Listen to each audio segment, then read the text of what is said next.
30 seconds, give me a sec. That works. Okay, perfect. Jet skis, Yeah, I bridges. appreciate that very much. Yeah, that's what I read.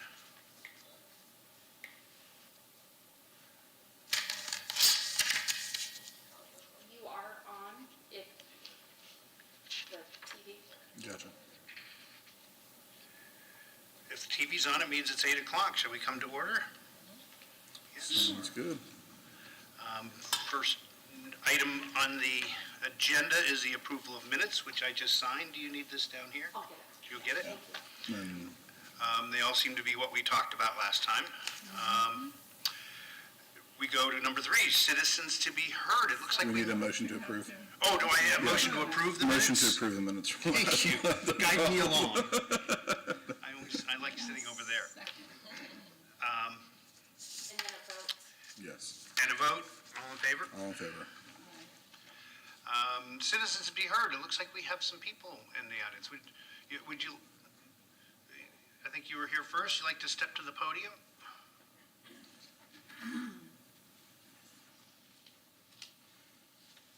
My name is Stephen Wyland. I live here in Clearwater over on South Betty Lane. One of my pet peeves is light pollution. And as I see construction going on near the waterways and elsewhere, I'm watching more and more very, very bright white 6,000 degree Kelvin LEDs coming in. This extreme white is very detrimental not only to humans but also to all of our marine life. And if in fact we hope to keep tourists coming here, one way we need to do is still have an environment that is welcoming to the animals here. So I humbly request you to, take some time to investigate lighting that is more friendly to our environment. Okay. Is that something that would be kind of under our jurisdiction? Well, I would say simply, especially around the marinas, Yes. because, aquamarine also relies on dark water. And so if it's always illuminated, it changes the whole biosphere. Oh, yes. That's something maybe we should make sure that our planners for the new marina know about. Have you ever spoken with Duke Energy? Have not at this point. Because I had a light in one of the hurricanes go out right in front of my house. I like it there. Yeah, see, I'm trying to get a hurricane to take the lights around my house out. Yeah, I'm not anywhere where I would attract sea turtles or anything, though in the back I have one of the springs that there are turtles. They don't seem to go to the light all the way on the other side of the house. But my neighbor does not like that light, and it has not been working. And in deference to him, I have not said anything, but I did talk to Duke Energy about the shields, Correct. which is one route I think even as an individual you could take. Unfortunately, that still does not change the Kelvin lighting degree, and it really is the degree of Kelvin that I feel is most harmful to our environment. As I say, sunlight comes in at roughly 5,400 degrees Kelvin. These new LEDs are coming in between 6,000 and 8,000 degrees Kelvin, which is borderline on almost losing humans' capability of seeing it, but it's also limiting humans' capability as well as animals' capabilities to differentiate all sorts of other things. They're seeing things in a different perspective. I would, you go down to what we call, remember when years ago, and I think some of us are old enough to remember when we got the introduction of warm lights and cool lights into our houses, and how it changed. And the hotter lights, let you do things like read and stuff much more easily, but now we've gone actually to a point far beyond that.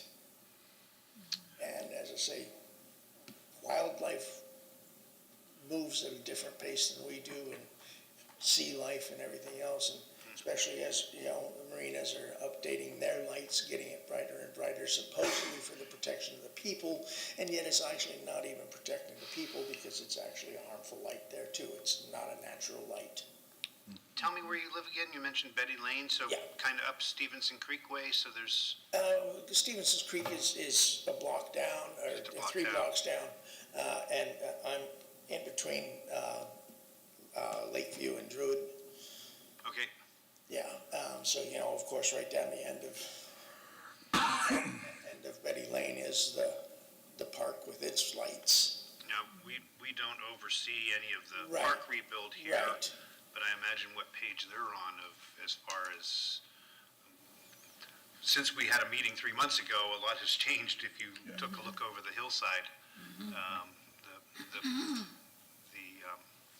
bandstand and everything going up. Yeah. So do you have any suggested solutions or Well, anything? you know, within the LED lighting, it's very easy to modify that light into a cooler temperature. There are also LED lights that I've seen on highways that have a blue flare on the out, and so it has the more projected light in the center, and it has a blue ring that goes around the outside that controls its spread. Light is rather interesting. It does not go in any one direction. All particles of light travel in 360 degrees. And the minute you send them out, they lose their ability to stay in focus. I mean, you know, we can get into the inverse square law of light depreciation and things like that if you wish. Sounds like you could. Yes, we can. I spent my life in photography and studio photography, so. But as I say, just that, simple solutions like that, wherein you're putting a much cooler light around the outside edge, because most LEDs come in a large number of array rather than a single array. And if you change simply some of those on the very outside edge to actually help deflect the extreme intensity, so that is a possibility. And as I say, just simply changing color temperature. I mean, you know, the old-fashioned street lights that were a little more yellow, it seems like they didn't really cast off as much light. Well, they cast off as much light, it's just that it's not so incredibly intense. Once again, you know, lowering color temperatures on lights is a fairly simple thing to do, especially on LEDs. I have a friend, he was part of the program of redoing all of Clearwater's lights. Supposedly every light in Clearwater is LED, except for the one in front of my house. The hurricane literally shattered it, and 2 years later, it was still dangling by live wires. They had no recollection of it, and I brought it up to him while watching a Steeler game, and he was like, "That's impossible. We did every light in Clearwater was upgraded." But I'd be interested in talking to him about it, maybe even seeing if he could come and talk to us of what are there options. You seem to know there are other Well, lights yeah, that can be as I say, done. with LED lighting, it's very simple to change color temperature on them. Most all LEDs have the capability of doing white light change, going from warm to cold to hot, changing the Kelvin degrees. Pardon me. I do not know if virtually every light here has that capability, but, you know, it's a fairly simple diode transition within LED lighting, so. Is it something we could put before the city council, or how we're approaching these lights, or at least? Well, I mean, I think as it pertains to marine and aviation, for our purposes, we're certainly in the design phase of the New Beach Marina, and that's a conversation, you know, based on this, worthy of having with our design team. Certainly they have standards that they adhere to for marinas, for the safety of the public, but it's certainly worthy of a conversation. Yeah, because it's not only safety of the public, it's also safety of the marine environment. Yeah, that's our big project of recent Well, this is why I years. think, Yes. yeah, I mean, Good timing, because, because we're entering into redoing arenas and, we're in the near eternal design phase, and have cleared some hurdles of late that things hopefully are going to progress. We're going to get an update in a little bit if you'd like to stick around for that. Thank you. And speak to them about it. I'd really like to talk to my friend about this, so somebody who's maybe as knowledgeable as you. Do we have any contact information for you or anything? Is that I happen to know someone here. okay, you have contact information for him? Okay. And as you always hate to say at these meetings, we'll talk to you in 3 months, but, The nice thing is I know what's going on because of that one. oh, good. Well, eyes and ears. And then from there, I don't know that there's anything right now that we can, as a board, can do. Yeah, we were just hoping that, as we go into building our new marinas and updating them and stuff, we can look into that. Then perhaps it would drift into other aspects of our community. Yes, out front of my house. Yeah, well, very good, thank you. It may be a topic, obviously, for environmental advisory. I think that's worthy of a conversation there for an overarching approach citywide. Yes. Great, thank you. Thank you. And I think we have someone else. You look familiar. You've been here before. I have been here before. Does this thing work? It can. Okay, so hello, Marine Advisory Board members. Good morning. You're Gandy. I'm Ann McDonald in Hodgson. I'm the owner of Living Salty Paddle Sports here in Clearwater. I spoke with you all this past September meeting addressing paddle sports launches, and I want to thank everyone again for listening to me to open it up for discussion. I see some traction has been given to the matter, and I look forward to see it moving forward. So today, however, I'm here to speak about something this gentleman just touched on. All right, where's Turn it towards you. There. take a look at that. Oh, how convenient. Yes.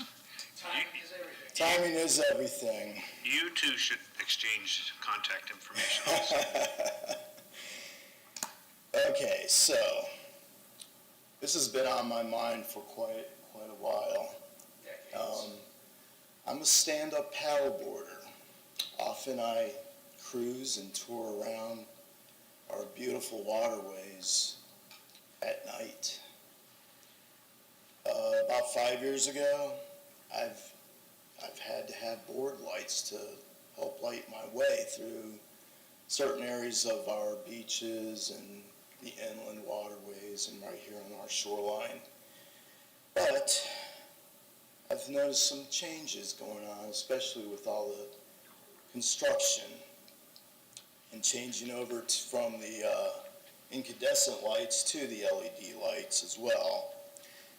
This article here was just one of several that I came across online, but I thought it really nailed it, and I would encourage everyone take a look at it with an open mind, and maybe you'll see what I and this gentleman right here, I'm sorry, what was your name? My name is Stefan. Okay, so ecologists and biologists have long recognized that artificial light at night can have adverse effects on the health of not only us as humans, but terrestrial wildlife and ecological systems. This includes disrupted sleep patterns, feeding schedules, reproductive cycles, and overall health of the most smallest organisms. I'm bringing this up in hopes to open for a really solid discussion. When our urban planners, our zoning and permitting people allowed all this new development of giant hotels and parking structures that basically sit right on our seawall, along with the hundreds of new dock slips over at Mandalay Channel, Did they ever consider this light pollution? All night long, this artificial light from these structures, in theory, have a profound ecological disruption. There are several articles of research online, but I'm looking at this from a common sense and personal observation as a stand-up paddleboarder, that symptoms of our sick waterways could be contributed from this light pollution. As a boater, a fisherman, a surfer, paddleboarder, I've noticed a lot of seagrass, a lot of dead seagrass disappearing from our once very lush seabeds. For instance, there's by the Carlisle Yacht Club, it used to be so lush and green with grass, you couldn't even get a boat through there sometimes. And now there's a sandbar, a big sandbar. And if you've ever gone to the Clearwater Beach boat ramp, often there's just a ton of seagrass in there, especially when the east winds blow. And then it just gets caught up on the oyster beds in there, and it actually kills off the barnacles and the oysters, and because nothing can breathe. Those are just some of the observations that I've seen, and now here we got red tide. Red tide is present in January, February, March. That is very uncommon. It's probably the only time it's ever happened in my lifetime that I can recall. And I grew up here in Clearwater, so I'm very concerned about this. So I would like to know if there are guidelines, an ordinance, or it's just something our city has in place to dim the lights. You know, Stephan here, he touched on, you know, the temperature of lights. I'm not an expert, but this article kind of points out different wavelengths of the lights and, you know, how it affects everything. Again, these giant structures that sit right on the seawall, you know, I think they're very much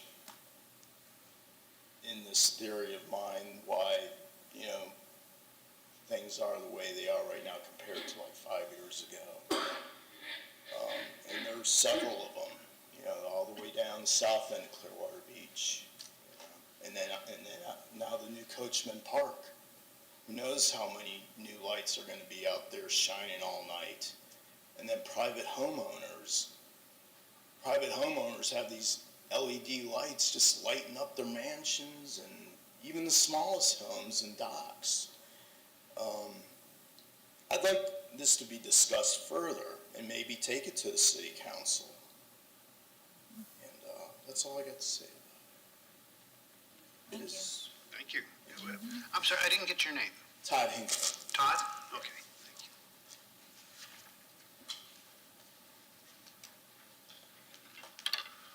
Okay, anybody have anything to add to that? It's clearly unplanned because they don't know each other, that two people would bring up the same subject, and I think we should talk about it more. I don't know that we have the power to do much as Sounds here. like an environmental. Yes, and definitely pass it on. Is there a way that we do that, or? We can share with the Environmental Advisory Board and advise them that was brought up here. I think they meet next week, but I think the calendar I saw meeting might have been canceled. And which committee is this that you're speaking of? The Environmental Board. How I ended up here is a good friend of mine, a late friend of mine, unfortunately, was on it for years, and had a lot to do with the protecting of the manatee and boat speeds and things like that, but they were a great bunch of people. We haven't had a gathering. We used to have a gathering every year of all the boards, and we would meet each other and get a little recognition, and since COVID, that hasn't happened, so now these other boards are almost a mystery to us unless we go online and watch. Would you be able to bring that up? Mhm. That Kathleen Beekman, the vice mayor, beginning of the month sends out a calendar saying, here's all the meetings you can go to this month, as just a service, and I noted that almost half of them were canceled, and I don't know if that's a status thing. They don't have a quorum and not enough people are Yeah, I wouldn't have an answer to that, obviously. our meeting. Well, the code abatement, is that the abatement board, was the board I was originally assigned to. And after a year of failing to get enough people to join that board to have a quorum, I finally pushed Bill Horn into letting me, there were long vacancies on the Marine Board, and I've been in the business for 45 years. So this is where I wanted to be. But it was interesting stuff, and I had been a property owner in Pinellas County, so I knew some of the trials and tribulations. But they would be somebody that could probably take it and run with it, of saying we need to, could write new codes of saying here's how hot it can be, here's how bright it can be. We'll come up with that information for you if you're going to be around for a little bit. I can think that maybe speaking with, some of these property owners. Do you want to come back up to the podium? I think if, if this was brought to discussion maybe by the powers that be, or, the city leaders about, bring facts and data to some of these property owners out here, just to create awareness, I think that would make a big difference as well. Because if they care and they want people to keep coming, to see everything that we have to offer here, but, it's a hand-in-hand kind of thing. It's common sense. We're able to tell them you need to have this many parking spaces. We're able to tell them that here's your impact fees because of the additional traffic Yeah, that your 'cause building is going to they get- cause. I don't know why that couldn't be something that they should meet, because I bet you if you really looked into it, there's not much difference in the cost of the technology. Now that everything is Yeah, going LED, exactly. these other LED lights, maybe the changeover, It's very minimal in cost. but very time consuming. You'd be amazed how many street lamps there are in the town of Clearwater. But the technology is a minimal cost. Yes.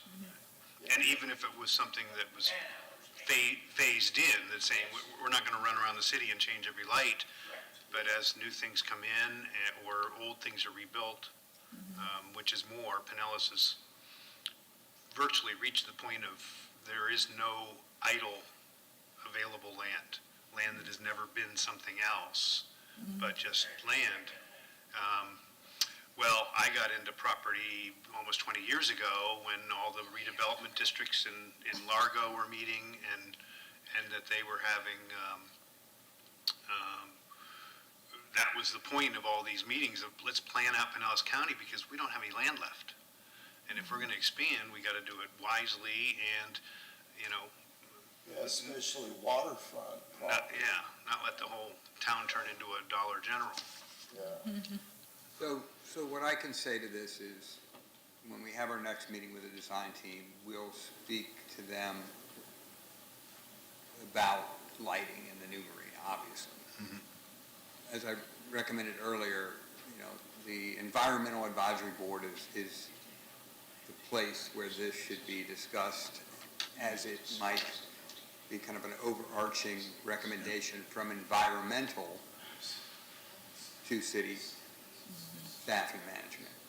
Because we get correspondence from environmental advisory from time to time on subjects such as this.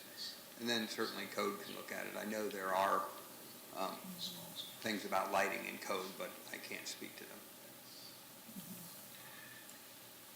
Just for everybody's information, the next Environmental Advisory Board meeting is next Wednesday at 4 o'clock, the 15th. Next Wednesday at 4 o'clock. And where is that?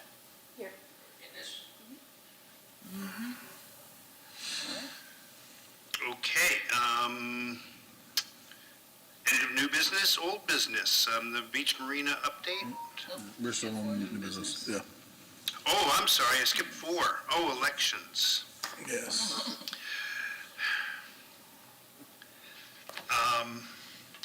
Does someone have somebody propose to be our chairman? Are people not present? Are we still able to, like, nominate Mike if, okay. I think Mike's been doing a fine He's done a job. fantastic Is- job keeping the meetings Mike on is the simply rails. absent because he had to be absent? Do we know, Yeah, I mean, did he RSVP or? He indicated he couldn't be here. but he's not at the end of this term by any means, though, right? Well, he is if we elect new. I'm talking about as far as serving on the board. Oh, as far as serving on the board, no, I've been here longer than him, All right. and I've got a little over a year left. Then I'd If they be- don't hold that abatement board thing against me, I think this is starting my 7th year, actually, right? No, my 7th year will complete in October. So I would be happy to propose that Mike be Yeah. continue as our chairman. I would second that, if we needed a seconded. All in favor? Well, you're not able to make a motion, so. I'm sorry. Okay, all right, then Can someone make a motion? I'd like to make a motion that Michael Grumman's our chair for next year, or for 2023. Someone second? Second. All in favor? Aye. Aye. And do we need a vice chair nomination as well? For vice chair, You've been serving You've been faithfully. serving. I'll make a motion for Kevin to remain our vice chair. I'd second Kevin's nomination for vice chair. all in favor, say aye. Aye, Aye. all right. Okay. That was the way I thought it'd go. Number 5, old business, beach marina update. All right. So I'm going to make myself comfortable up here. I'm going to let you go through today. So, morning, everybody. Eric Gandy, Marine and Aviation Director. So, since our last meeting, a lot's transpired. As you knew, that the federal channel issue was resolved. That allowed us to get back into the design. We slowed it a little bit just because of the uncertainty there. We're at 30%. We've shared the layouts. That layout should remain consistent from this point forward in terms of the design. We have the construction manager on board, and they'll be attending our next monthly meeting with the design team to start working through some of these things, to include phasing of the project, which is critically important, obviously. We have them looking at the costs, so the engineering design team comes up with estimates as far as costs, and then once the construction manager comes in, they try and fine-tune those because they have to give us a guaranteed maximum price or GMP. So we expect that by the end of the month, we believe. That's our timetable for those costs, and then we'll sit down with the team and take a look at that. As I've mentioned previously, we're looking at, for resiliency purposes, floating structures for the recreational fleet, timber structures for the commercial fleet that allows us to address the seawall at the same time that we're doing this project, and council was supportive of those changes, and I think that was critically important.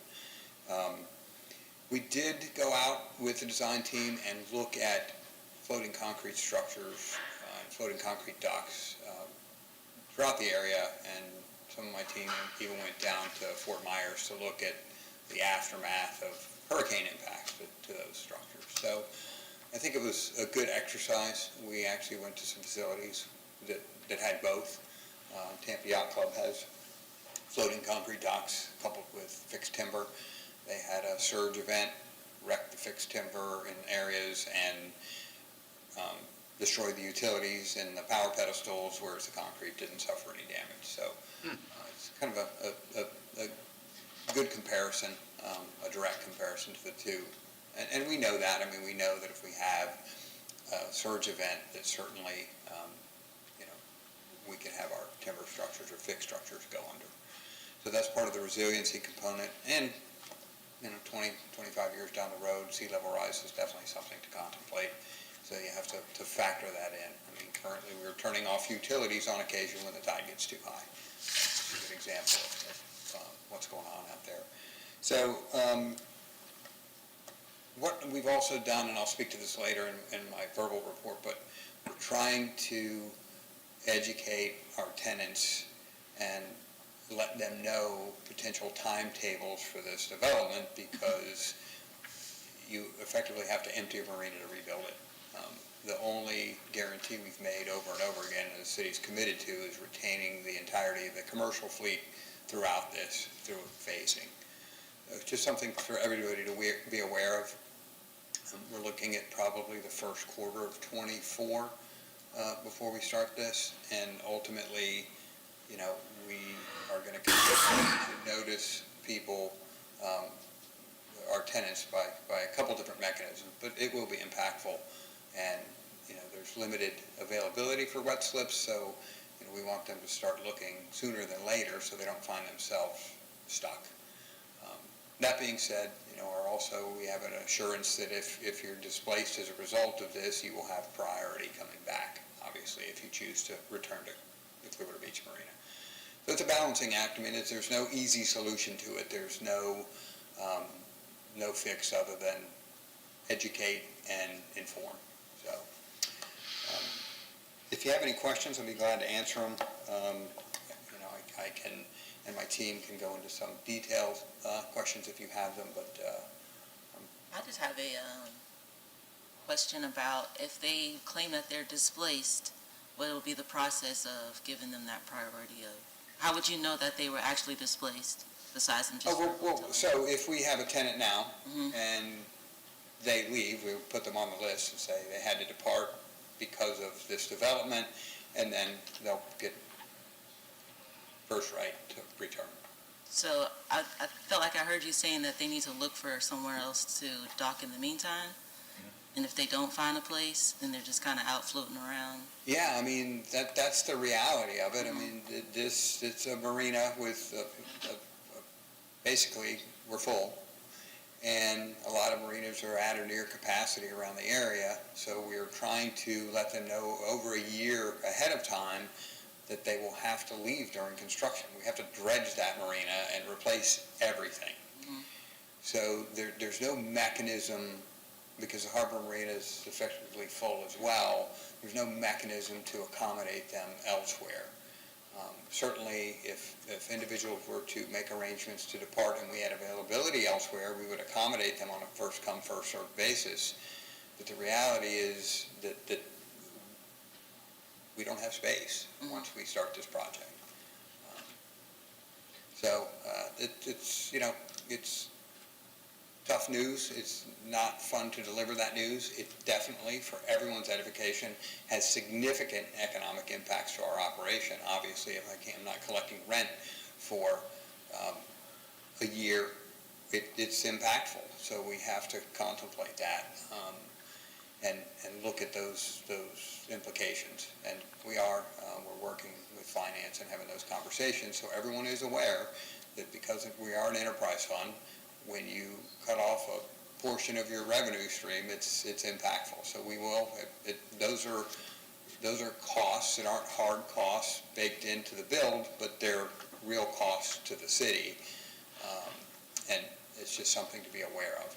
The same thing applies to the fuel dock. Eventually, the fuel dock has to be removed for a period of time, and we won't be selling fuel using the fuel dock. So we may look at other solutions, but it's going to be a challenge for us.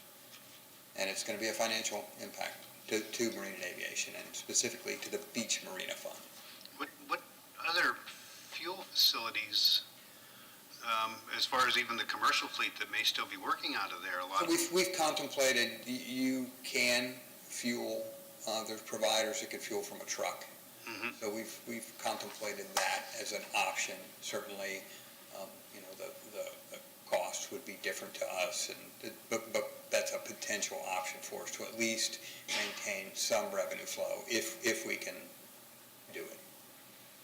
Yeah. It may not be feasible during a construction. We're not sure yet. So those are all conversations we're going to have. And is there a location we can identify and do those types of things? I'm not sure.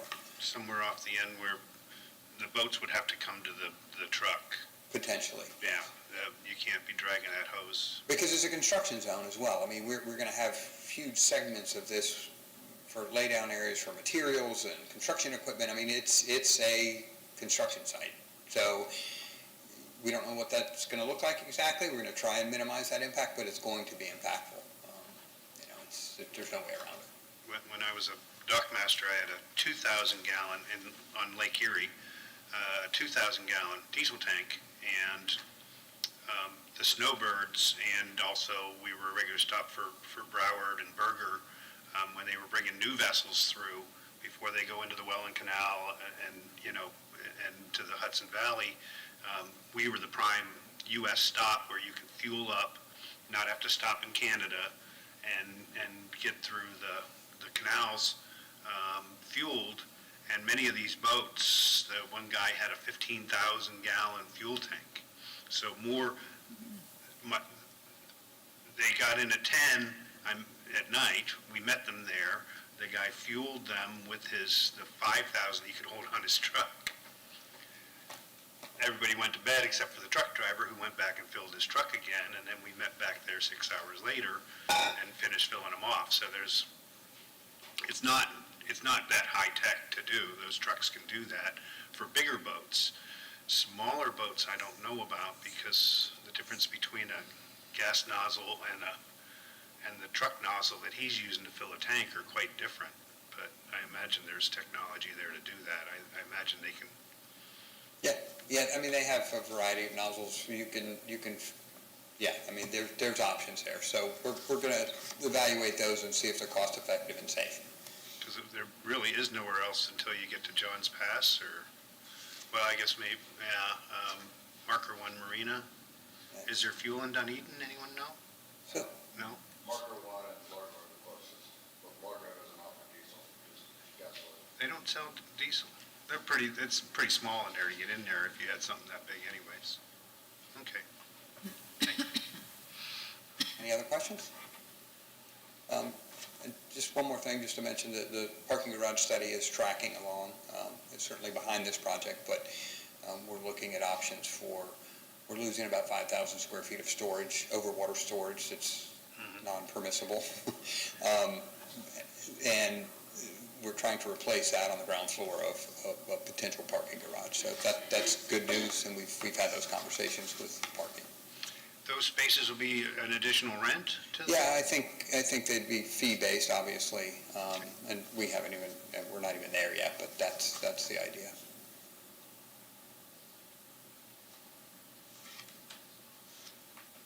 Any other questions on that? Seminole Dock update? So, as I've mentioned previously, we had some failures at Seminole Docks. We had to condemn a pier and the floating structure. My team went out and removed the floating dock portion and the gangways for safety and then blocked it off. We have design work done through our engineering department, and we're going to replace it in kind, so it'll be effectively look exactly the same. And the engineering department is in the process of finding contractors to do that work. Our only caveat or request is a phased approach, because we all know how busy Seminole Docks gets, particularly in the season. And, this is a time-consuming process, because we thought we could just replace one and fix a few things, but they all need replacing. They're over 20 years old, and it's time. It wasn't contemplated as part of the bigger project out there where they redid the parking lot and put a bathroom in, but it's necessary. The downside is, we're having to forego a floating structure that protrudes out to the west from the peninsula there to fix what we've got. My philosophy is always ensure operational readiness and make sure that what we have is functional and safe, as opposed to building a new amenity. So I've had conversations with city management and finance about that, and it's that important to replace what we have and stay on top of what we have, and not defer any maintenance related to those launch ramps. So.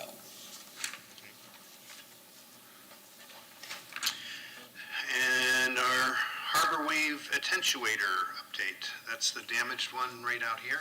Yes, so on the south basin at the southwest corner, there were 3 failed wave attenuators. I went to council last year and got approval to replace them. the design work is complete, and we have a manufacturer that is building the three-wave attenuators for us, and unfortunately, they had a location in St. Pete that they could build them, and we got word a month or so ago, a couple months ago, that they have to build them in Canada at their main facility. No additional cost to us, it just adds to the time, which is frustrating because there was some sense of urgency with that project when I got to the department, simply because a failure of those attenuators could be devastating to the marina in a storm event. So they've been shored up. We've blocked them all off. There's no access to them, and we're looking probably at the beginning to mid-summer to actually get the construction work done, and hopefully prior to the height of hurricane season, we have those in. I will mention that we had 3 additional attenuators had damage as a result of Ian. We had a condition study done that showed that the failures are related to storm activity and some flooding to the attenuators, and working with FEMA to see about the funding potential there for replacement, at least some of the replacement costs related to those. And we still have our design team. They were working on a comprehensive maintenance master plan for that marina, because as I mentioned to you before, there's some corrosion issues and some wave attenuator issues, some listing issues throughout the facility at 10, 11 years old now, or it's actually older than that, it's 12 years old now, that they were working on until we started to have the failures, and then they were taken off task, and they'll get back on, so we have a master maintenance plan that we can kind of work with and progressively repair some of this stuff. I'm hopeful, when Coachman Park is fully open, I suspect we'll be in a really good position in terms of activating that marina and having access, and I think that it'll be desirable when there's concerts and things like that. We have a lot of side tie slips that we can do on a transient basis and things like that. So I think that will be beneficial to that facility. I've done it a couple of times.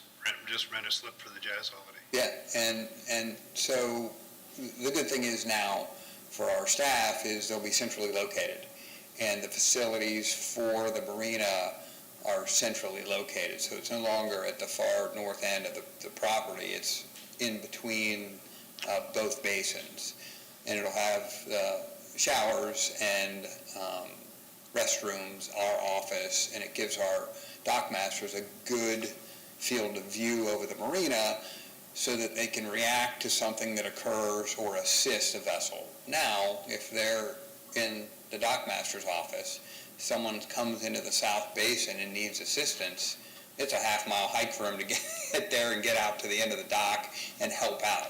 So, we staff it based on activity, and if you only have a couple staff there and they're in the midst of something and the working with a client in the office or something like that, they're hard-pressed to make it there in a timely manner to effectively assist. So it'll be helpful. They'll be able to see more.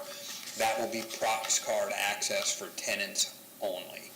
So that harbor master's office, the washing machines, the restrooms will be for marina tenants only.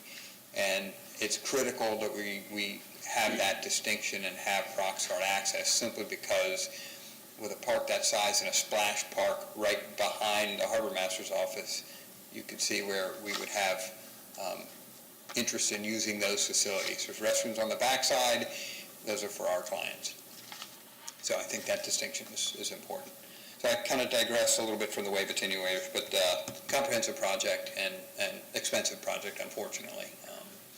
It has the potential, the series of 2 wave attenuator failures, or 6 total, really has the potential to negate the net profit that's been made in that facility since its inception.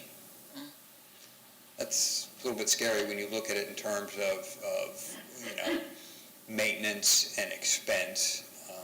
And that's why for the harbor, or for the beach marina, we're really leaning into the design team and really exploring all options for those floating systems to make sure the resilient and durable materials are used, that the structures are made to, be sustainable and have a lot of longevity, because they're expensive to replace when you have to.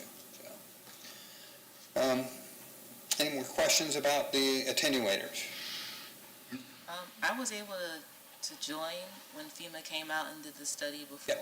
Yep. Is there any feedback on if or when they'll be able to support? So, I think we're still waiting payments for the North Fishing Pier from Irma. So, these things take time. Mike's been working with them. I think he can kind of, and working with emergency management and Javon Graham, our emergency manager, to process this thing. And I don't know if you have anything to add on timetables or expectations from FEMA, but Expectations is we'll see federal FEMA before we see state FEMA. That's what we're waiting on for Irma.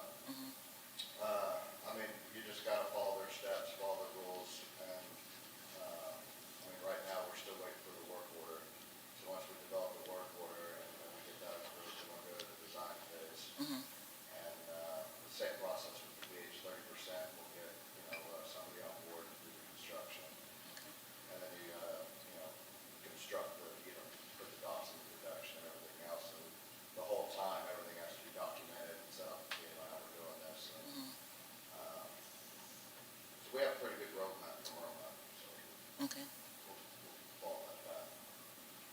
But this isn't something that will be resolved by Coachman Park opening? Or do you believe? no. This will track, I'm expecting, along the timetable of the attenuators in the southwest corner. Okay. We're talking well over a year to get them resolved. They're safe, they're not going to fail anytime soon, but they have some issues that we're aware of, and they need to be replaced ultimately, but it's just going to be just have to be patient on those, and they don't have the same level of concern that the southwest corner gives us, because the southwest corner has much more exposure to length of fetch and sea conditions. So just a little bit different, but still something we've got to work through. Okay.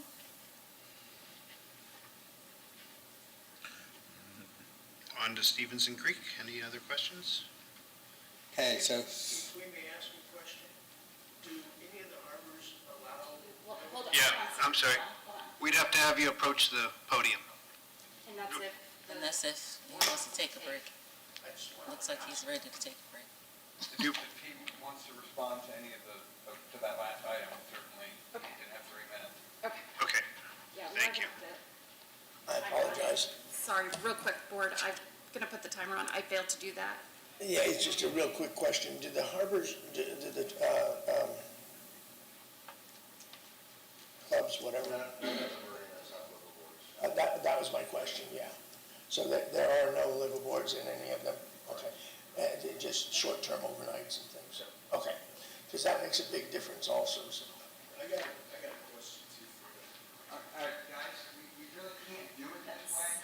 Yeah. So I respond back and forth with, and if you have an item that you guys want to question, you can certainly come and use 3 minutes for each of these items.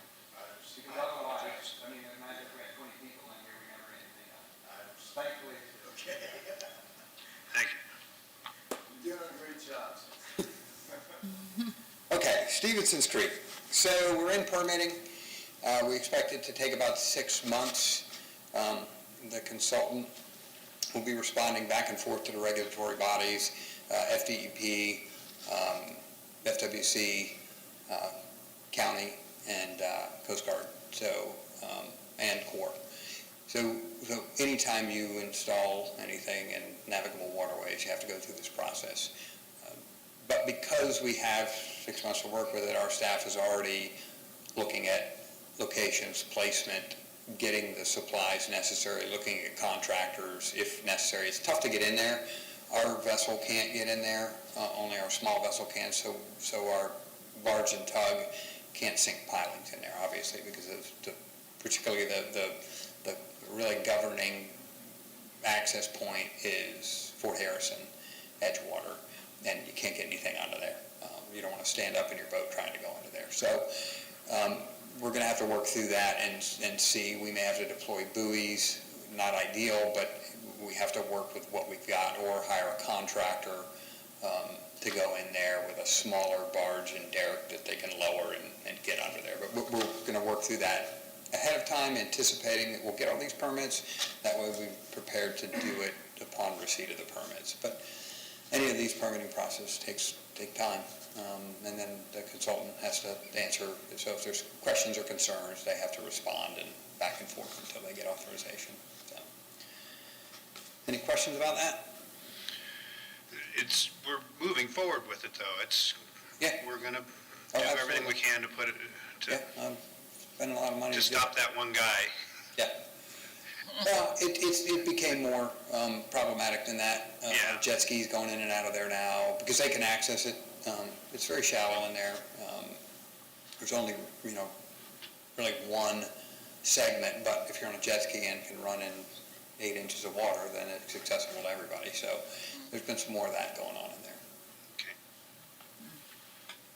I haven't seen a lot of jet skis lately. Is there like a secret meetup somewhere?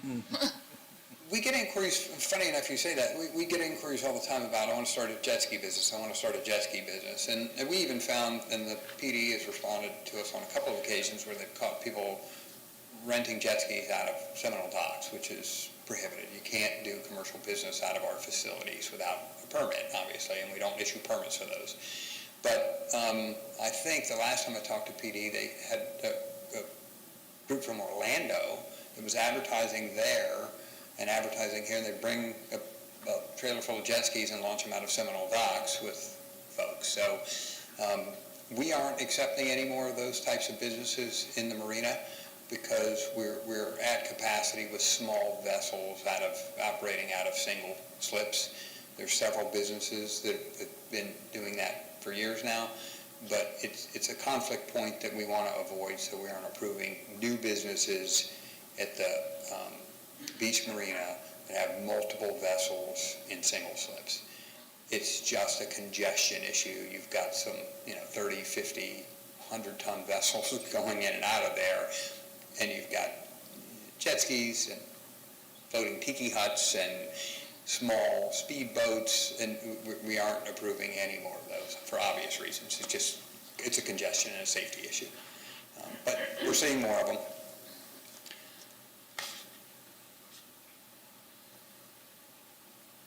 Anything else on the Stevenson's Creek? Any other questions on that? Nope, not for me. Move on to the director's verbal report. Okay, so this is kind of an area that I can cover some territory that it's not old business, but just for situational awareness for you guys to let you know what's going on with some of these things. So we've been having some conversations, as you might suspect, the derelict vessel problem. Certainly, PD is the enforcement arm of that, but we collaborate quite a bit in terms of waterway management and research and looking at the problem, because we get the complaints too through our office. Just a little history on this, and I've spoken about it before, but about the time I was starting the Marine unit for the PD, the state legislature preempted all of our ordinances related to anchoring limitations. And the intent was good. I think the legislature wanted the state of Florida to be uniform. If you're cruising in your vessel around the state and exploring different municipalities and locations, they didn't want it to be inconsistent. I can stay for 3 nights in Clearwater, 5 nights in Dunedin, and indefinitely in the Keys and anchor out. So their idea was to say, well, you can't limit those anymore. Well, the unintended consequence that they've tried to fix since then has been people using these areas for storage. So they don't want to pay for the marina anymore. They get an engine block and 50 feet of chain, and they take it out in the middle of your harbor anywhere, and that's their new storage, free. Or worse, live aboard, or even worse, Airbnbs, rental vessels, and so on. So I worked closely with PD, and Chief and I had some meetings on this, and ultimately we're looking at several different approaches. We're going to meet with the county this month to discuss anchoring limitation areas. In 2021, the legislature tried to put a fix in for this problem, and they basically allow the county, not the municipalities, to establish an anchoring limitation area that sets a 45-day limit in a 6-month period, and the county can regulate up to 10% of its navigable waterways, in any one location up to 100 acres. So, as you guys probably know, our biggest challenge, when I was the beach commander for the PD, we had one vessel, and I used to get complaints on it, and it was called the Black Orchid. And it was anchored in Mandalay Channel. And I just for perspective, and I never get this thing right. So, just for perspective.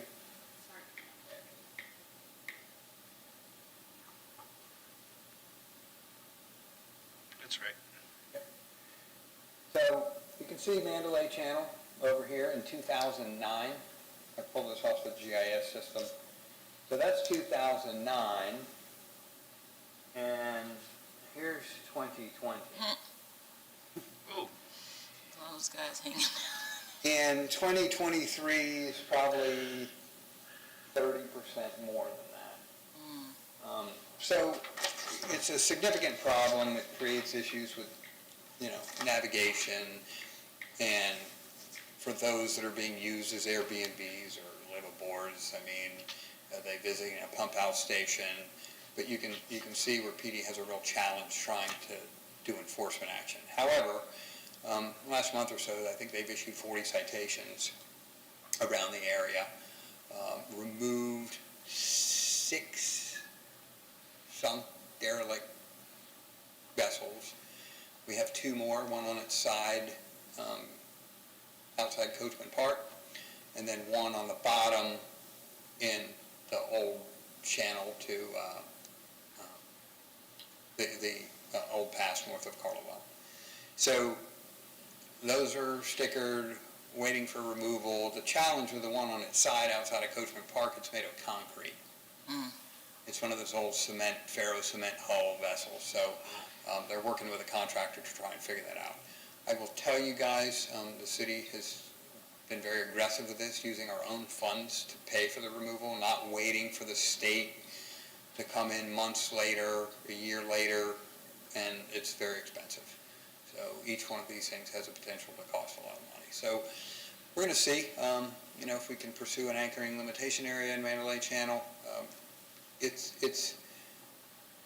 effectively displaces them. You could foresee what would happen. I push them out of there, or PD pushes them out of there, and they just relocate someplace else. So this will ultimately take legislative action from the state to effectively address it. I know FWC was doing some studies, but something to be aware of, and for the public to be aware of. It's not through lack of effort, it's just the legislation makes it really challenging.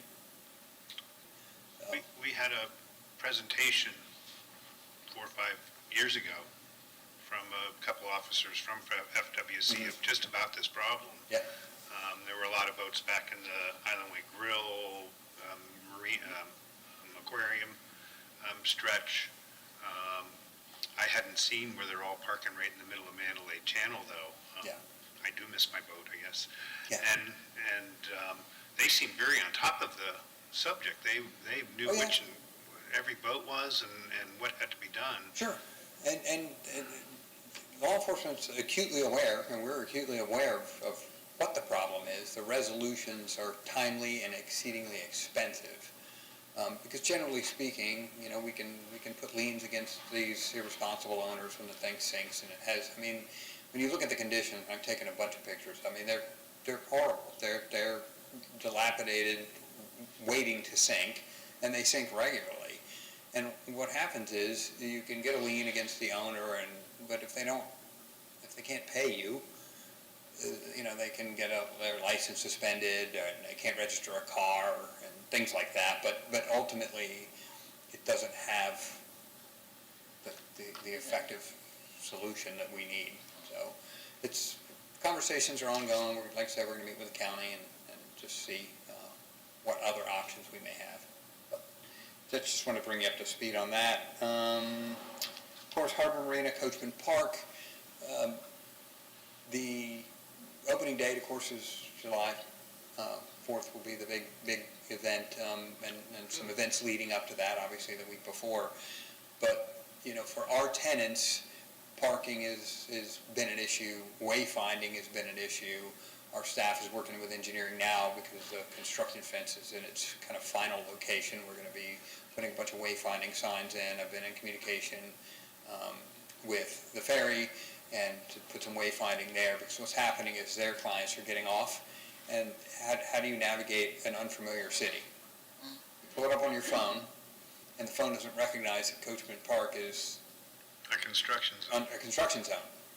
So there's a lot of confusion. Our staff has borne the brunt of it because we're there all the time, but we had a meeting yesterday, and we're trying to put up some significant wayfinding out there, big arrows, this way to Pierce, this way to Drew, this way to the ferry, and so on, because it's challenging. We navigate it because we get an update, and we try and push those out, but it's something that we're aware of, and it's a challenge. But once it's done, the intent, and we've met with parking on this, is to provide, just like we do at the beach marina, 2 paid parking passes per tenant, and it will, as the beach marina, because it's so busy, first come, first serve. So if you want to go out in your boat on a busy Sunday in the spring, you probably need to get there early. And even more so if we have an event taking place at the park. So it's just something,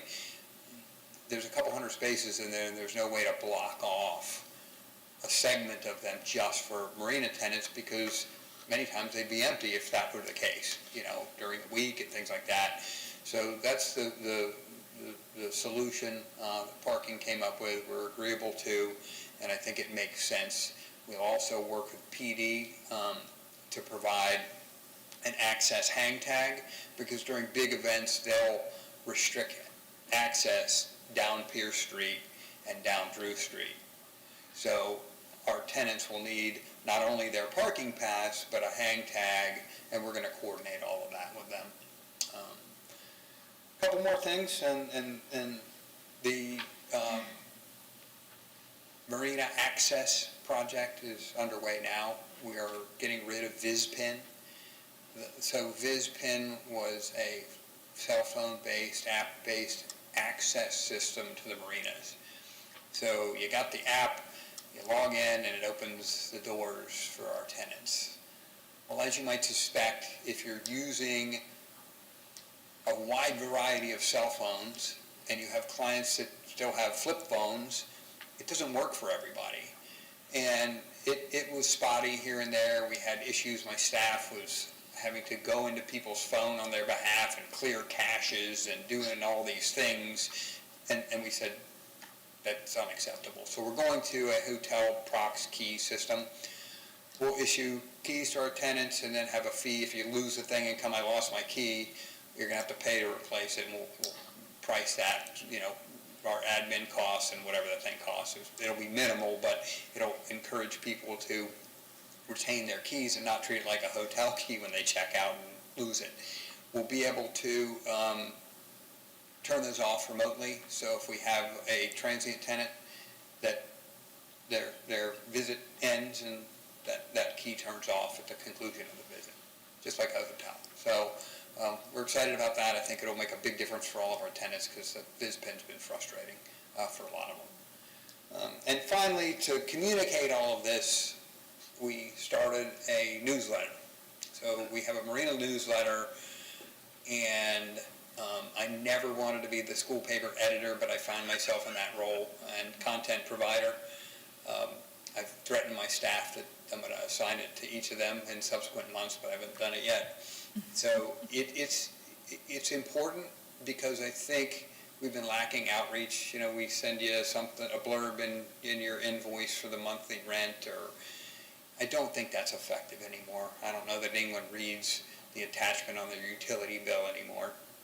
So we push the newsletter out when I can lock myself in my office and knock it out. So we're trying to do it monthly and push out important information, what's happening at the beach, marina progress reports, and that beach marina progress reports are important to let people know, listen, this is getting closer, and keep that reminder up, because I think communication is key to a lot of what we do. Public communications has been great. They've helped us out tremendously. We've made some changes to our website. We have the newsletter. You can access it on the website too, so you don't just get it in an email blast to our tenants. So it goes to our commercial tenants, rec tenants in both marinas. And I think hopefully, it's well received, and it provides information in a format that's not some formal letter from me. I think those days have kind of come and gone, and I think you need to really stay on top of this and continue to publish information. It's like I said, it's time consuming, but I think it's worth the effort. Mike will be doing the next one. There's somewhere where you can sign up for this letter? So it's on our email groups. I'll put you guys on a list so that you're looped into it, Okay. but it is on the site, so our latest version, so just go on Marine and Aviation website, and it's there, so you can read the latest one. We still haven't figured out how to print the thing. I wanted to print it and put it on our bulletin board outside, but it doesn't lend itself to printing, so I'm still working with public communications on figuring that one out. Don't ask me. Yeah. That's about it. As always, I'll try and keep you guys informed when I send you emails and things, or my staff does. What I generally do is I'll blind copy everybody, and that keeps you from running afoul of sunshine stuff and inadvertently communicating directly with each other. So if you get something from me, it looks weird, it's because I BCC everybody so that you don't have the opportunity to cross wires. Yep. Any questions? The D Crew, a local, it was called the Grapevine, the local community theater thing. Thank you all. None of you came to my show. She just passed away at 98. She was still publishing this letter, and a woman has taken it over and put it online. And the first thing she did was spam everybody with the newsletter. So there's my box filled with like 800 emails from all these people saying, why are you spamming us and all this, before she learned what the BCC clause was. So thank you for that, and just a reminder, everyone, we started asking for RSVPs for this because a few times we all showed up and didn't have a quorum. Just reply to the sender of the email, because we're literally not, even just saying I'm attending the meeting, you're sharing information outside of the room. So it's a minor point, no one's going to bust us on it, but you say one additional thing and now we are, so. Sure. And the other thing, you guys can always reach out to me. I mean, so that's available to you anytime you have a question or anything. And if it's something that needs a consensus, I'll tell you, hey, you bring that up, we can put it on, bring it up at the next meeting, and if you establish a consensus, we can act upon it. So, thank you. Thank you. Did you say Mike had something to tell us? No, or? he's doing You want to jump on up there? Gentlemen, we're moving towards adjournment. Did you had anything you wanted to ask or add? I did. Please, is this, we can give them 3 minutes? Is that allowed? Probably don't need that much time, but this is for Eric. In regards to the commercial entities that are using the boat ramp, or at the Seminole ramp, or down at the beach, it seems that like you said, there's like one one boat enforcing, you know, is there a dock master or at the ramp over here in? No, and that's a challenge for us to monitor that. Of course, Yeah, PD is the enforcement arm, right? right. They're the only ones that can issue an ordinance violation for things like that. What happens is, there are facilities that we staff, the marinas, but there are others that we don't, for obvious reasons. We service the Seminole docks, we clean the restrooms, we open and close the restrooms, we maintain the ramps, we replace the ramps, but we don't staff that. That's under the control of the parking department. But what it intersects with us is commercial activity out of there, commercial activity, picking up charters at the Sand Pearl docks, but it's, to police that's nearly impossible at this juncture. Yeah. But when they come across it and it's obvious, someone's got a billboard in the back of their pickup truck and they're renting jet skis off the back, that's going to be a problem and draw the attention of the PD. Yeah. No, I asked you about it, back last year, but I've noticed, there's no enforcement to it, so they just keep coming. And they're posting their physical address as the boat ramp. Yep. And they get their people out there. I mean, you look on Google Maps, they're right there. Sure. But what this, Miss Douglas here, she asked about the marina tenants.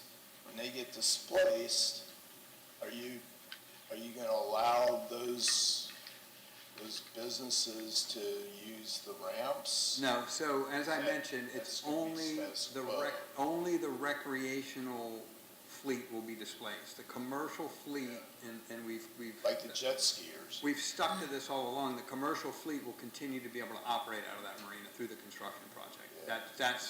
That's our goal. Yeah. Obviously, because people are making their livelihood there. Yeah, asking for a friend. Yeah. But no, the commercial fleet's never been in question. It's a matter of phasing the project so that they can continue to operate. Gotcha. That's all. Thank you. Sure. What happened to Phil? I'm sorry? What happened to Phil Henderson? I realized that. Oh, well, he's not attending today, that's clear. I think he's still, Is he still our ex is officio? he still ex officio, Mr. Henderson? Yes, he indicated he couldn't be here today either. Okay. Any other business today? I just have one question. Okay. I don't know if it if this would be under our purview or if it needs to be pushed to city council, but I had a question as to the submerged land that's leased to the Sand Pearl Resort. Because it's submerged, does that fall under us or? I thought you touched on that. So we have a lease agreement with the state for all those submerged lands, and Sand Pearl pays a portion of that. It's about, I think I saw the last invoice from the state, it's about $11,000. And Sand Pearl pays a portion of that relative to the footprint that they occupy versus what we use for public day docks. So. Okay. Those docks are in pretty good shape, haven't been over there in a while. Yeah. Okay, any other business? Does anyone move to adjourn? I'll be happy to make a motion for us to adjourn. I'll second that. All right. This meeting, all in favor? Aye. This meeting is adjourned. Thank you for bearing with me.